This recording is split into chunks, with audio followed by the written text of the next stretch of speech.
ပြောတာဘယ်လိုပြောမလဲပြောတာပေါ့နော်ကိုကအလူလောက်တာဆိုတော့ကိုလူတဲ့ဟာလူတိုင်းကြိုက်တယ်ဆိုတော့စိတ်ချမ်းသာတာပေါ့နော်ဒါဟုတ်ကဲ့အေးလေ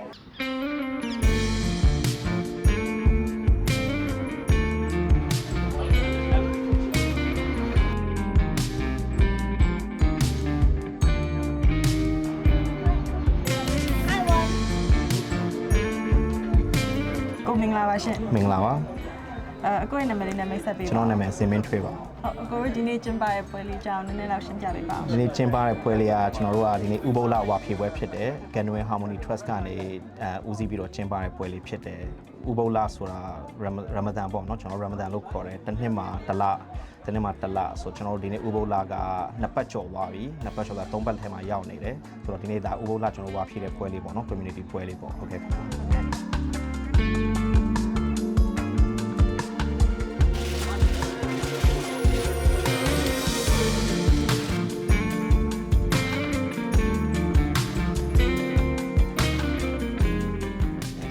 ဒါကဒုတိယမြောက်နှစ်ဒုတိယမြောက်နှစ်ဒါဒုတိယမြောက်လုပ်တဲ့အခေါက်မနစ်ကကျွန်တော်တို့တစ်ခေါက်လုပ်တယ်ဒီနေရာမှာပဲလုပ်တယ်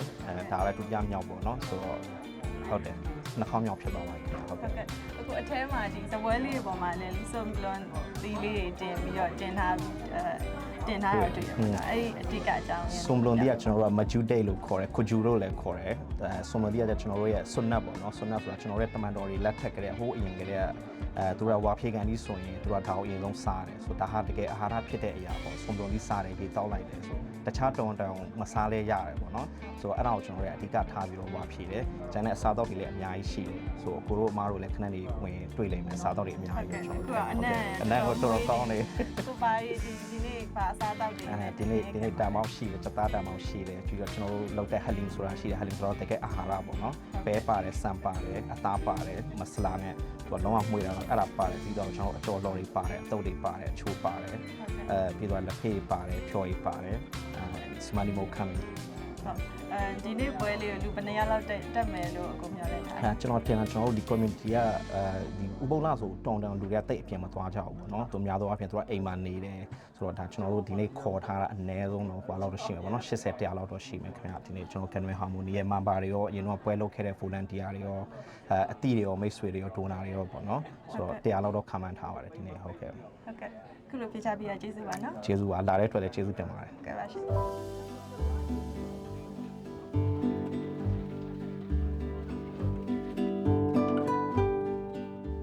ဒါလေးကဟလင်လို့ခေါ်တယ်အဲ့ဟလင်ကဂျုံစီရယ်ဂျုံကွဲရယ်ကလပဲရယ်ပဲနီရယ်မပဲရယ်ပဲဝါရယ်ရောပြီးတော့ကြူတာပြီးတော့အသားကတော့စက်သားနဲ့စိတ်သားနဲ့ထည့်ထားတယ်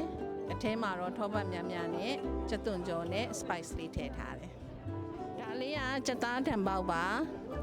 အထက်ကတော့အောက်မှာအပေါ်ကတော့အယောင်ထမင်းလေးနဲ့အလဲမှာတော့စက်သားပါမယ်စက်သားနဲ့အနှစ်နဲ့ပေါ့နော်စက်သားတံပေါက်လေးပါ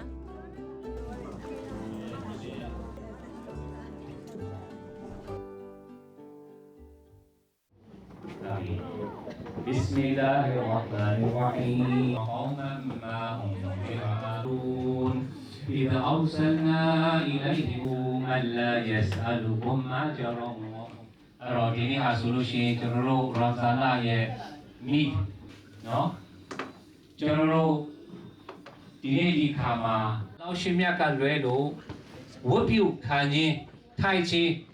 အရှင်ဆိုတာမရှိတော့ပါဘူးတဲ့နော်ထိုနည်း၎င်းပဲတဲ့ကျွန်တော်ဒီတဲ့လောက်ရှင်မြတ်ရဲ့ဒီစေတမန်ဖြစ်သောမုဟမ္မဒ်ဒီနော်လောက်ရှင်မြတ်ရဲ့စေတမန်ဖြစ်တယ်လို့လဲအလောရှိမြတ်ရဲ့ဂျွန်မန်သာလည်းဖြစ်တယ်ဆိုတာကျွန်တော်လက်ခံပြီးကျွန်တော်တတိပြုသည်ဆိုတာ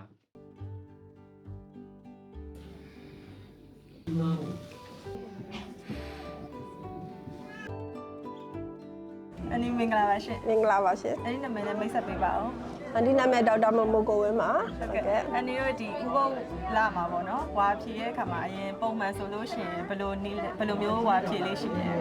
ပုံမှန်ဆိုရင်တော့လေအန်ဒီတို့ကအိမ်မှာပဲမိသားစုနဲ့ဝါဖြည့်လေးရှိပါတယ်ဟုတ်ကဲ့အဲ့ဆိုလို့ရှိရင်အခုဒီနှစ်ကတော့ထူးထူးခြားခြားဒီမြန်မာအစ္စလာမ်မြန်မာမွတ်စလင်တွေအားလုံးစုပြီးတော့ ပွဲလေးလုပ်ပြီးတော့ဝါဖြေကြရပေါ့အဲ့ဒီပုံမှာအနည်းရဲ့ခံစားချက်လေးကိုပြပြပေးပါ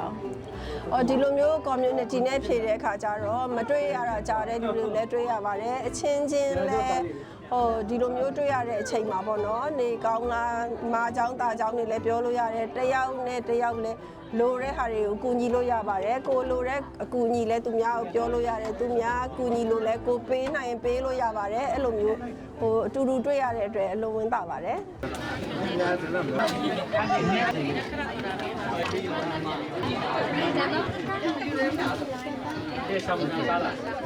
ربنا لا تزغ قلوبنا بعد إذ هديتنا وهب لنا من لدنك رحمة إنك أنت الوهاب ربنا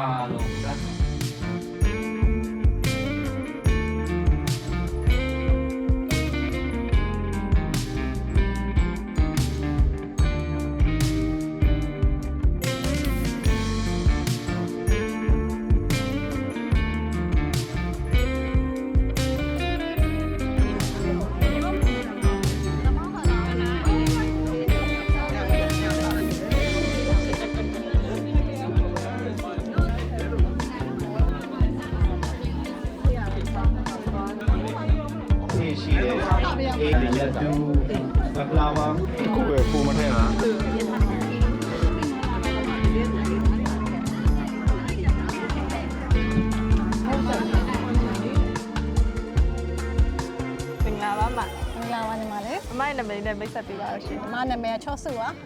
ဟုတ်ဒီနေ့ပွဲမှာလေညီမအချို့ပွဲနေနဲ့စမိုင်းကိုစားလိုက်ရတယ်အရန်ကောင်းတယ်တကယ်ကိုရန်ကုန်စမိုင်းတိုင်းပဲပေါ့နော်အမချက်တယ်လို့သိရတယ် ဟုတ်တယ်ညီမလေး အမအဲ့လိုရတာအရန်ရှိအောင်လို့ချက်နီးလေးကိုပြပြပေးပါဦး ခြံนี้ကဘာမှတော့မခက်ပါဘူးအမအဓိကနွားနို့ရယ်တပတ်ခရင်ပဲအရင်ကြိုတယ်ကြိုတော့အဲ့ဒီအချိန်မှာနွားနို့နဲ့တပတ်ခရင်မတူအောင်တော့တခြားလေးကြည့်ရတာပေါ့နော်လို့ဆိုတူးစော်နန်သွားတတ်တယ်အဲ့တော့အဲ့ဒါလေးတစ်လုပ်တယ်ပြီးတော့ခါကြတော့နိုးစီထဲတယ်နိုးသိန်းထဲတယ်ကြားထဲတယ်ပြီးတော့ဆမဲအဖက်ကိုအမလုပ်ရင်ပေါ့နော်အမနီးရတော့အမထောပတ်လေးနဲ့အရင်လှော်လိုက်တယ်ညီမလေးရယ်လှော်ပြီးတော့မှုေးသွားအောင်လှော်ပြီးတော့အမအဲ့ထဲကိုထည့်ပြီးတော့ခဏပြုတ်လိုက်တယ်အဲ့ဒါပဲညီမလေးဟုတ်အဲ့ဒီချက်ပေါ့နော်အဲ့တခုတော့သူများတွေလုံးမလုံးတော့မသိအမကတော့အများနဲ့အဲ့လိုပဲလုပ်ဖြစ်တယ် ကိုပိုင် recipe ပေး ကိုပိုင်းပေါ့နော်အမေတင်ပေးတာအမအမေကအဲ့လို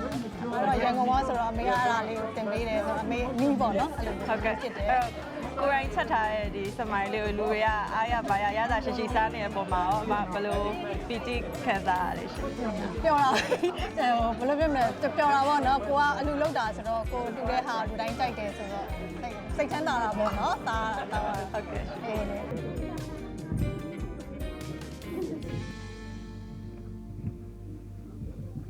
မင်္ဂလာပါညီမလေးစေမင်္ဂလာပါ အမနာမည်လေးနဲ့မိတ်ဆက်ပေးပါအောင်ရှင် အမနာမည်က Juni K Khai and what's your name Kaysan Hafiz ဟုတ်တယ်ပုံမှန်အဖြစ်မိသားစုနဲ့ပဲအိမ်မှာဝါဖြေတယ်ဒီနေ့ကတော့ဒါစူပေါင်းဝတ်ပြုဖို့ရှိတယ်လို့လည်းပြောတော့စူပေါင်းပြီးတော့ဝတ်ပြုရဲအမတို့ကပို့ပြီးတော့အခုတို့ရတယ်ပေါ့နော်ပြီးတော့စူပေါင်းပြီးတော့အဲ့လိုမျိုးသွားတောင်းတယ်လို့ခေါ်တာပေါ့စူတောင်းတာပေါ့စူတောင်းရင်လည်းပို့ပြီးပြည်တယ်အခုဖြစ်နေတဲ့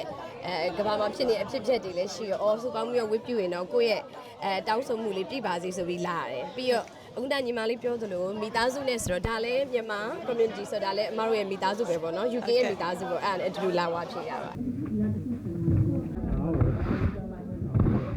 ألم نشرح لك صدرك ကိုနဲ့မတွေ့ရတာကြားတဲ့မိတ်ဆွေတွေနဲ့လည်းပြန်တွေ့ရတယ်ပြီးတော့တသားလည်းနောက်ဆိုရင်သူတငယ်ချင်းတွေရပါမယ်အခုကလေးတွေအချင်းချင်းတွေ့ကြတယ်ကစားရတယ်ဆိုတော့အမားတို့အတွက်ပဲမဟုတ် next generation အတွက်ပါဒါဟိုကောင်းတဲ့အခွင့်အရေးပေါ့နော်အဲ့လိုထင်တယ်ဟုတ်ကျေးဇူးပါ ကျေးဇူးတင်ပါတယ် ဟုတ်ကဲ့ကျေးဇူးပါလို့